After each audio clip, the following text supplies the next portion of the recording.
And we are live. And welcome into Gator Bytes on the 1010XL.com podcast network, also being simulcast on the Florida Gator 1010XL Facebook page. Today's Gator Bytes podcast is brought to you by Southeast Orthopedic Specialists. For the highest quality care, you can rely on Southeast Orthopedic Specialists for any orthopedic injury or concern. You can log on to their website going to se-ortho.com, and they have locations all over the Northeast Florida area, from the beaches to St. Johns County, you name it, they got it. Southeast Orthopedic Specialist, a longtime sponsor of the Gator Bytes podcast. He is Graham Marsh. I'm the hacker, Ryan Green. Different locations today, thanks to Hurricane Milton. The 5-year-old's out of school, so playing Mr. Dad today with Little Hack. But, Graham, the bottom line is this, man. I'm not picking them to beat Tennessee, as I told you last week. Well, why not? Well, because I'm not there yet. But I got to tell you, that was a really good performance last week against UCF. It was, quite frankly, a surprising performance. Now, in the second half, they kind of went into a shell. I know some people were a little bit upset with that. But, man alive, that first half was probably their best half of football of the year in dominating UCF the way they did. Yeah, and look, Dylan Denmark and myself talked about this earlier in the week. Like, offensively, I understand the criticism and the frustration from the fans. Totally get it. I would have liked to see them open it up a little bit more, especially early in the second half, kind of step on their throats and really put them away. That said, defensively, I got no problem with the way that they managed the second half, because you give up the one scoring drive. Okay, no problem. But outside of that, man, the way UCF was conducting their second half made no sense. And if I'm Ron Roberts or Austin Armstrong and UCF just wants to run for 5 yards a carry all the way down the field when they're down 3 scores earlier in the half and then 2 scores later in the half, and just have 6 or 7 minute drives and just salt the game away and lose it for yourself, be my guest. I got no problem with that. So Yeah, I agree. defensively, That was bizarre. The Gus Malzahn offense, it's the hurry up, or so you relate it to that. The hurry up, let's get going, and they were just lackadaisical. They were lollygagging around. It was odd. I don't know what's going on with UCF. Maybe that Colorado game took a lot out of their sails. But look, we talked about this last week. Has Billy lost the locker room? Are players going to listen to Billy? Are they going to respond to Billy? Well, again, after A&M, and by the way, the two teams Florida's lost to are combined 11-1. They're pretty good. They played hard in a victory over Mississippi State. They played really hard in a victory over UCF where they were underdogs. To me, that talk, Graham, is gone. Billy has the locker room. They're playing hard. They're listening to the message, so we can at least put that part of this to bed. yeah, and Hacker, this is kind of my take on this here. Like, does it mean anything for the future of the program? And if Billy's back next year, we've got so much time to talk about that. And we've got so long and so much more football to be played to continue to generate the opinion on that.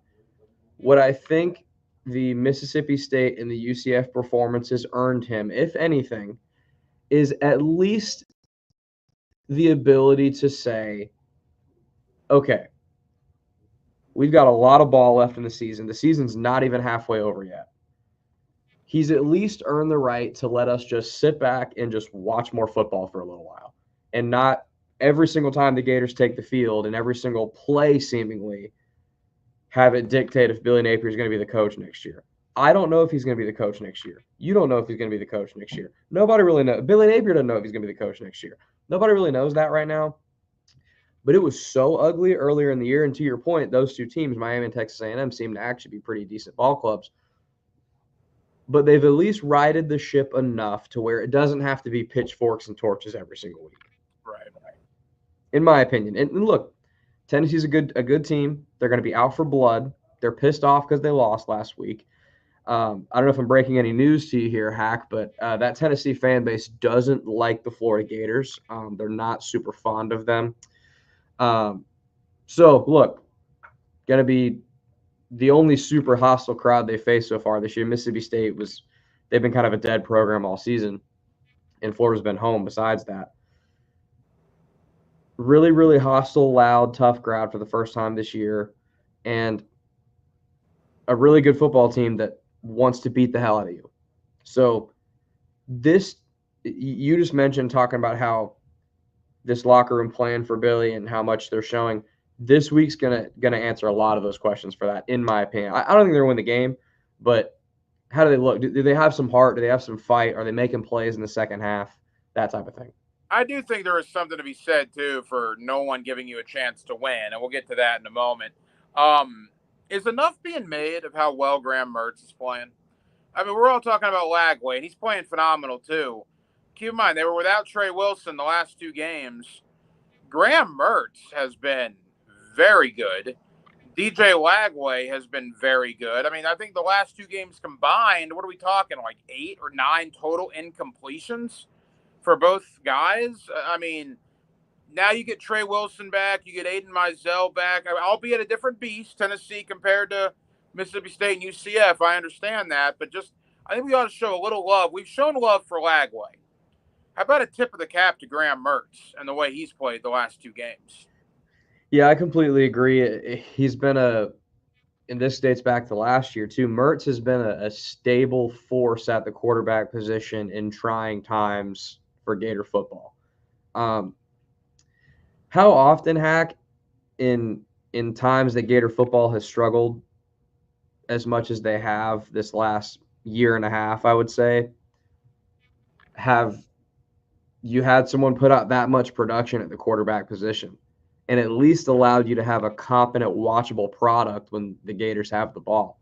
That's pretty rare. Typically, I think in the past when the Gators have really struggled with whatever coach, the quarterback position has really, really failed. And you look back in the McElwain era and you had the Trayon Harris days and that type of thing. And then even with get Skyward Morningwig, right? I mean, it was just a constant, just, oh my gosh, what are we doing? exactly. And even with Mullen, who had a track record for being great with QBs, when it fell off at the end, you had the Anthony Richardson, Emory Jones drama, and Emory Jones was terrible in 2021. He just threw interception after interception. Remember, he was always getting to reads late and just could not quite get to where he needed to be. And it was clear that SEC ball was too fast for him. That has not been the case in this era of time. The defense is, we've talked about this ad nauseum. The defense is why this program has struggled so poorly in the last year and a half or so, like I said, and even dating back to 2022. They got to figure out that side of the ball. UCF, I don't think, is that good. And they're going to face a really high-powered offense this week that has been slowed a bit of late in Tennessee. I think most fans up in Knoxville believe that this is the week they get back on track because they've watched that Gator defense play.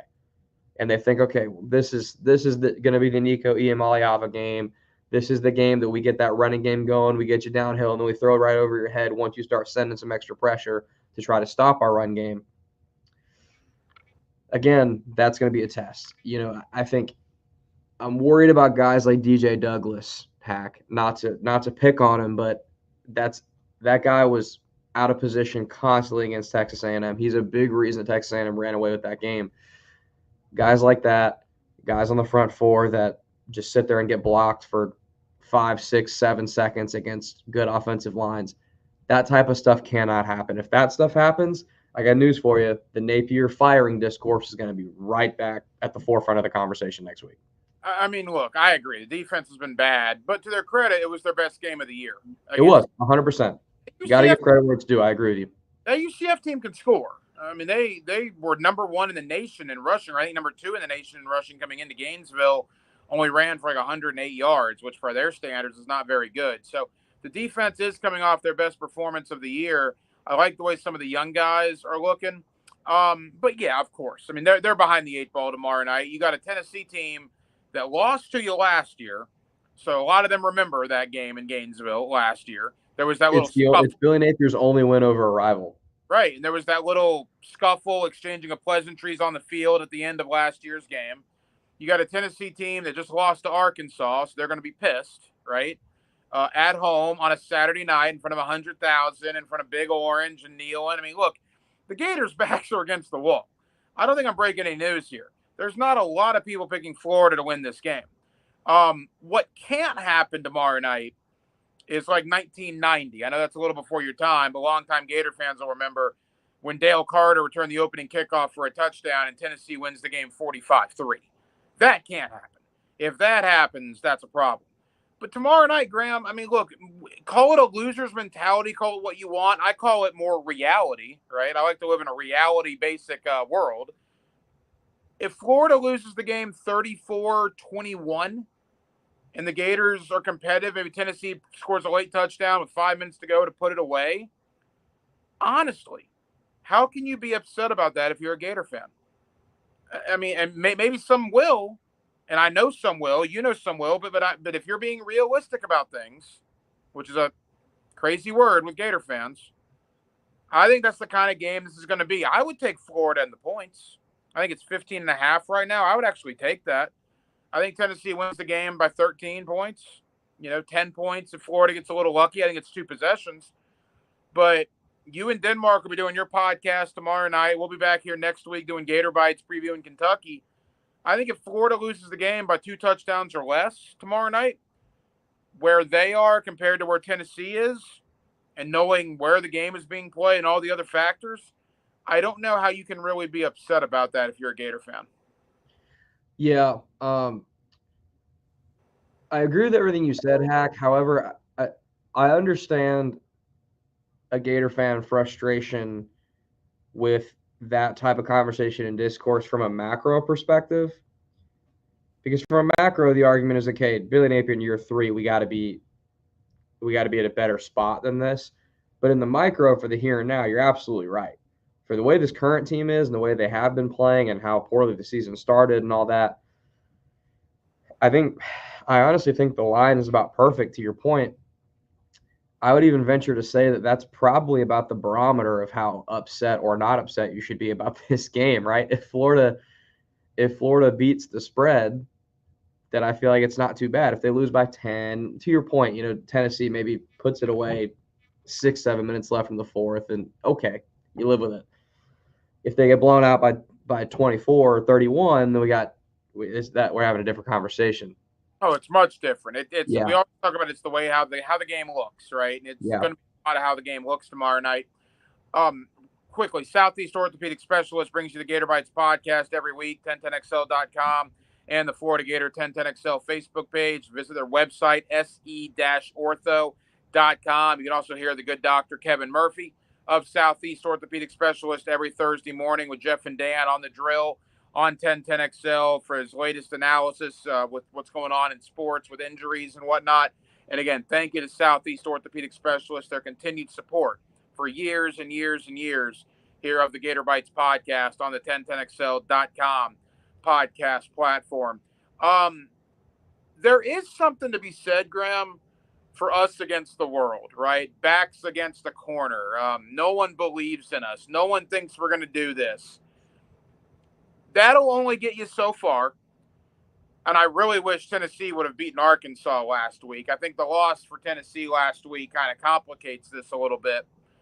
But to me, this game comes down to the first 20, 25 minutes. Can Florida survive the first quarter and a half?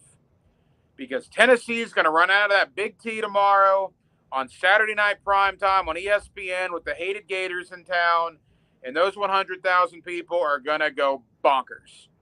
And odds are they're going to get the ball first because Heupel likes taking the ball. And, we'll see what happens. But you got to survive the first 20 to 25 minutes. That, to me, is where it could get away from Florida. If Florida survives that and you get to the second half or you get in the halftime locker room with a chance, well, all right, well, then let's go. But I think Tennessee is going to come out like gangbusters. And my biggest fear is there's going to be 4 minutes to go in the first quarter and it's going to be 17-0. Or heaven forbid, 21-0. And the game's going to be over before you get out of the first quarter. And best believe that's the type of, you just alluded to it, best believe that's the type of game that Josh Heupel wants to play.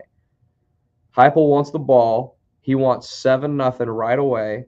He wants a stop. Then he wants 14-0, and he wants the avalanche you're talking about. You don't want to give Florida any thought that they can compete in this game in the second half. 100%. And look, Hack, you look at the two games where Florida's gotten manhandled. That's how those games turned out. Those games were in the swamp, so a little bit different, but even more so in this game to stress that importance. Like the Miami and Texas A&M games were over at halftime. Yeah. I mean, at halftime, both those teams didn't need to come back out of the locker room. We could have decided who was going to win right then and there. That was game over. So, when you look at that, I think the way you still got me, Hack. Can you hear me all right?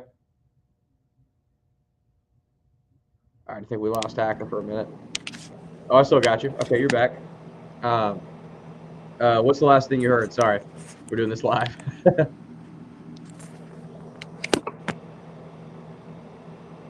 little peek inside the business, everybody. Yeah, I lost you for a second. Hang on. Oh, good. You hear me all right? Let me go ahead and just finish my point while you get set up there. So what I was saying was basically, again, the A&M game and the Miami game were over pretty much right away. So the way that the Gators don't have that happen in this game is when they do get the ball, when the Gators do get the ball, if it's first possession game, second possession game, whatever, they need to do what they did against UCF and have that type of drive to start the game. Hack, what I was just saying is the Gators need long drives is basically the crux of my point here. And that's how they neutralize that crowd a little bit. That's how they neutralize that offense a little bit. That first drive against UCF, when they went all the way down the field, it was dink and dunk. It was run the ball. That was like a 6 or 7 minute drive, I'm pretty sure, and capped off with a touchdown and with points for the Gators. That's the formula to keeping this game somewhat competitive for the Gators, in my opinion. I think defensively, the UCF game was encouraging, but given their larger body of work throughout the season so far, I'm not going to trust that defense to keep them in this ball game. I'm going to trust that offense a lot more. I'm going to trust that offense to stay on the field, especially in Graham Mertz drives, because that's the kind of football that Graham Mertz plays. Lagway will go down the field a little bit more, but Mertz is more of, let's stay ahead of the chains, let's keep this moving, get completions, stay on schedule, do what we need to do, and let's methodically move down the field. Let's keep the Tennessee offense off the field. Let's burn a little bit of game clock, and let's bore that crowd a little bit. Let's kind of lull them to sleep a little bit. They're going to have energy. Obviously, they're going to be really loud when the Gators are on the field, but let's just kind of keep moving, stay steady, nothing crazy. Don't turn the ball over. Don't get behind the chains. Don't give up a bunch of sacks, because that crowd is going to eat you alive if you do that. Well, the Gator offensive line has got to play well, obviously. 100%. They did not play well against Miami. They really didn't play well against A&M. And the Eugene Wilson, Aiden Mizell factor too, particularly Wilson. You got to wonder how his presence back in the lineup, whether he's 100% or not. He's not on the injury report, so one would think he's pretty close to 100%. By the way, I thought he looked really good in warm-ups last week. I was kind of surprised he did not play. That was weird, wasn't it? Maybe they were saving him for Tennessee. Who knows? But obviously, that was a little bit. It reminded me a little bit of Kyle Pitts before the LSU game, the shoe throw game. Yeah. Kyle Pitts. Look, that 2020 LSU game, the Marco Wilson shoe throw game, I was on the field pregame for that game. Kyle Pitts warmed up that entire time, was 100% healthy, and then didn't play mysteriously. That was a little weird. Maybe Florida just thought what they saw on film from UCF was, we're going to beat these guys no matter what. Let's give Trey another week. I don't know. I'm just speculating. I don't want to speak on something that I don't know, but I agree with you. It was a little weird. Yeah, so his presence back in the lineup will help. And then I like what DK's done. Badger, Hanson, the tight end. I thought Jaden Ball ran it hard. They got some opportunities. Now, a lot of young guys, and you do wonder how Saturday night in Neyland's going to affect a lot of these young guys, particularly guys like DJ Lagway, right? I mean, can you imagine that tomorrow night when he goes in there? But I do like the two-quarterback system. It's working. At least it has the last two games. So, yeah, look, again, we're going to make our picks here in just a second. We're going to look around the conference here in a second as well. You and I are both not picking Florida. We've made no bones about that. But I got Florida winning 50 to 10. What are you talking about? But that would be amazing. That would be amazing. Quickly, to that point, 50 to 10 is not going to happen, but to that point, if they win, right? If Florida wins, which again, I'm not predicting, I don't think many people are, but stay with me here. In a hypothetical world, if they win, whew, what's the conversation on Sunday morning when it comes to Billy Napier? A lot different. It's a Oh, lot different. And that was kind of the point that I was getting back to, Hack, at the beginning of this episode, talking about that past UCF game and the Mississippi State game. Like, do those games in and of themselves mean anything long term? Probably not, because those aren't very good ball clubs, it looks like, top to bottom. But it at least bought Napier some more games to allow them to just play football and let us reserve our judgment until more football gets played against some more quality opponents. Yeah, no, you're right. And that's what you're right. Mississippi State and UCF both did that. Let's look around the conference, and then we'll get to our final thoughts on Florida, Tennessee. Again, today's Gator Bytes podcast brought to you by Southeast Orthopedic Specialists. Their website, se-ortho.com. For the highest quality care, you can rely on Southeast Orthopedic Specialists for any orthopedic injury or concern. And again, they have locations all over Northeast Florida. Southeast Orthopedic Specialists, been sponsor of Gator Bytes for many, many years, and we absolutely appreciate their continued support. All right, tomorrow, it's actually a pretty good slate of games. You know, one, Graham, that I'm probably not going to watch, obviously, because it's on opposite Florida, Tennessee. I'm not sure if I've ever been more excited for a Vanderbilt-Kentucky game in my life. Vanderbilt coming off the win over Alabama. The last time we saw Kentucky, they won in Oxford against Lane Kiffin and Ole Miss. That should be fun tomorrow night in the Commonwealth between Vandy and Kentucky. Well, I'm excited to watch the game to see who wins and to see who looks good. But in terms of a brand of football perspective, those two schools play about the most boring brands of football possible. So I don't know if it'll be a fun watch first quarter to fourth quarter, but it's just interesting. That Vandy quarterback, though, man. Diego Pavia is really good, man. And we were talking about – I was talking about this with Matt Hayes a little bit earlier in this week here in the building. Part of what's changed in college football with the portal, right?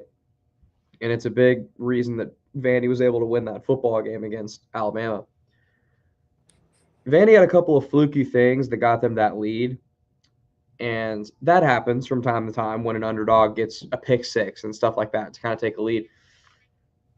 In the past, though, if Vanderbilt got that lead against Bama, in the past, they would have had some sophomore quarterback from Lipscomb Academy up there in Nashville that was shaking in his cleats like, oh, my God, we're up against Alabama, and probably would have thrown a bad interception at some point. They probably would have sat on the ball and just run it 3 times a possession and kept getting 3 and outs and giving it right back to Bama.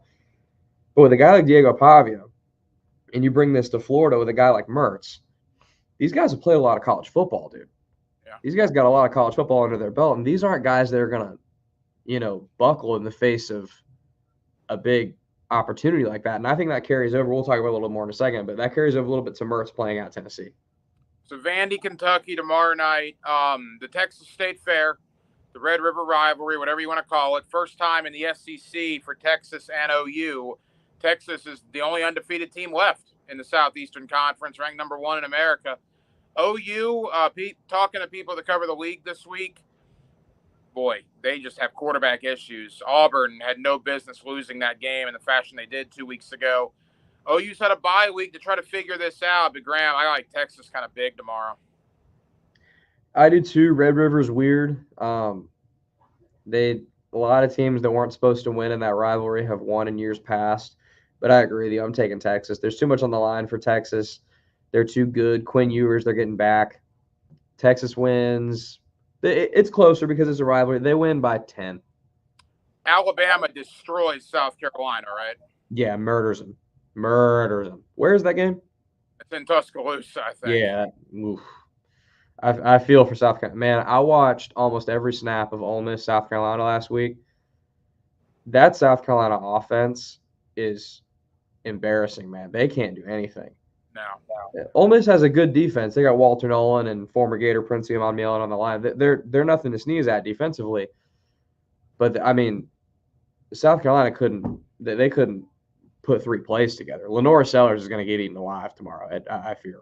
Georgia's going to destroy Mississippi State.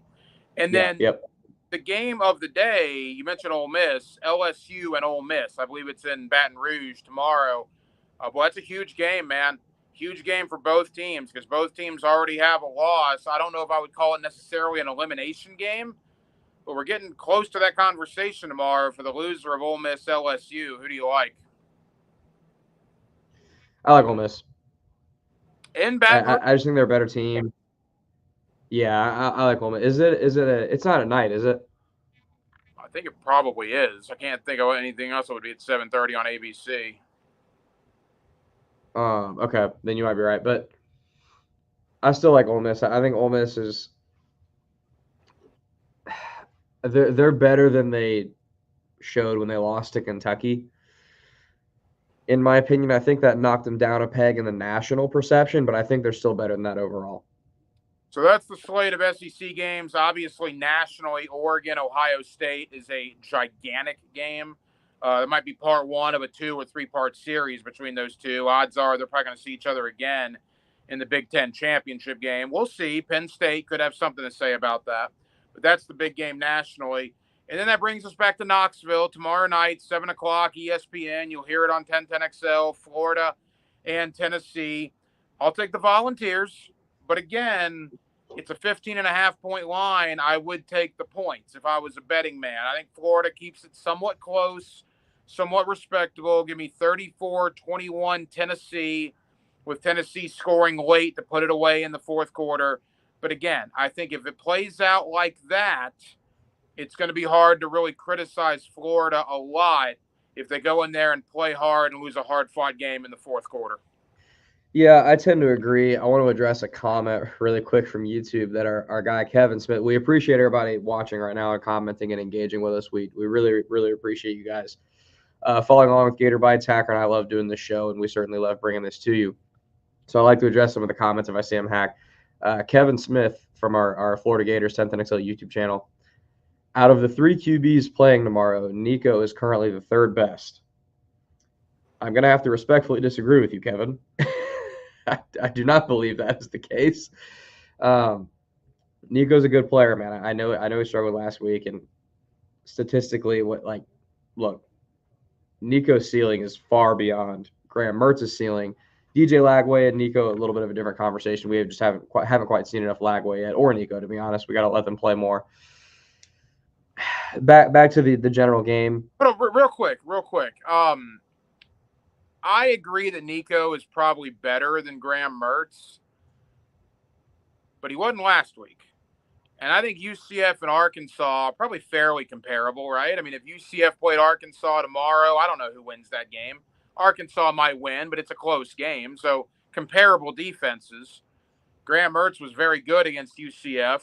Nico was not very good against Arkansas. Nico's better, but is he currently playing better than Graham Mertz right now? I think there's at least a conversation to be had there.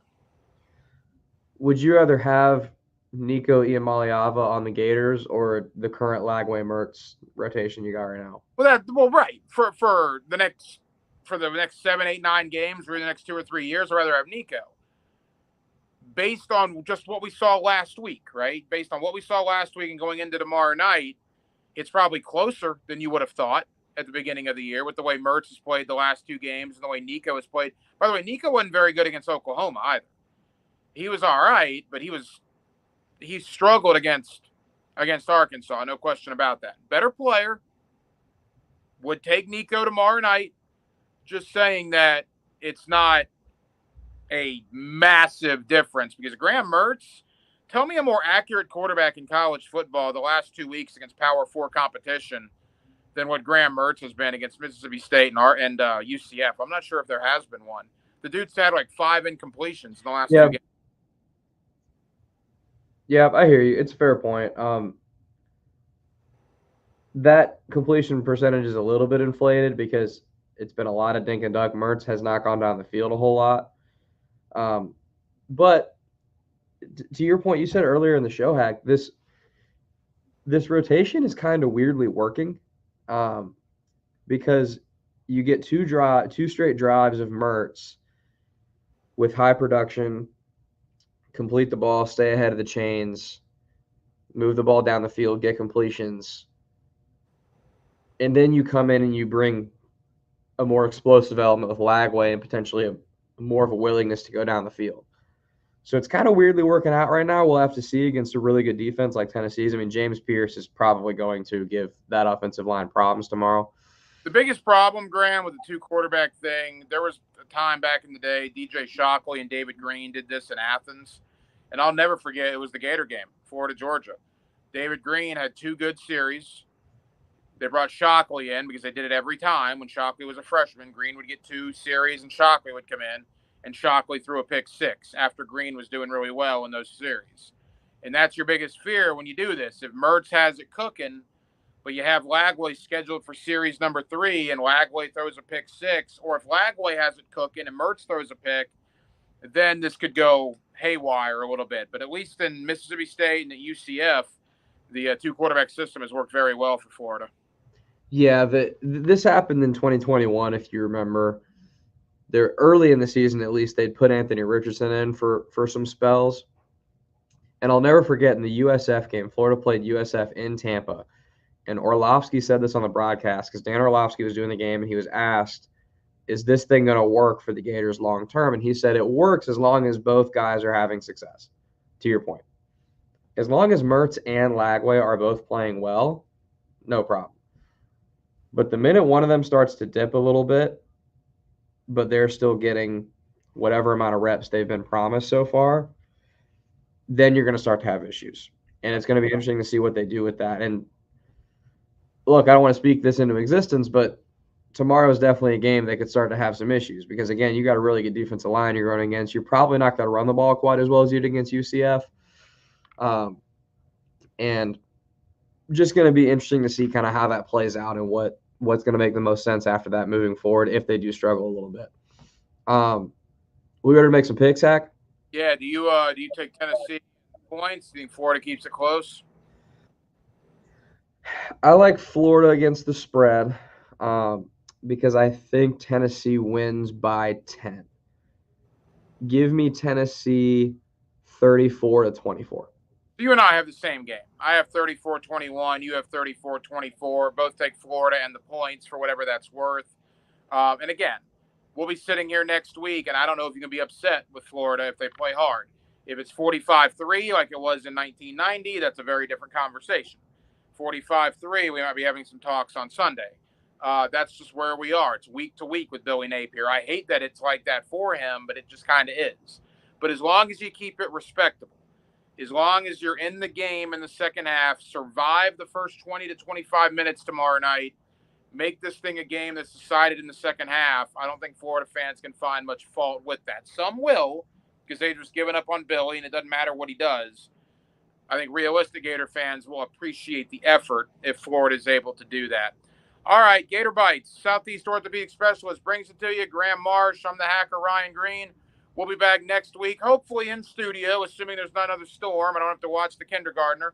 We'll be back next week to preview Kentucky 7:45 game in the Swamp. If they lose to Tennessee, that Kentucky game will be gigantic. We'll be back to preview it then. Gator Bytes, 1010XL.com and the Florida Gator 1010XL Facebook page.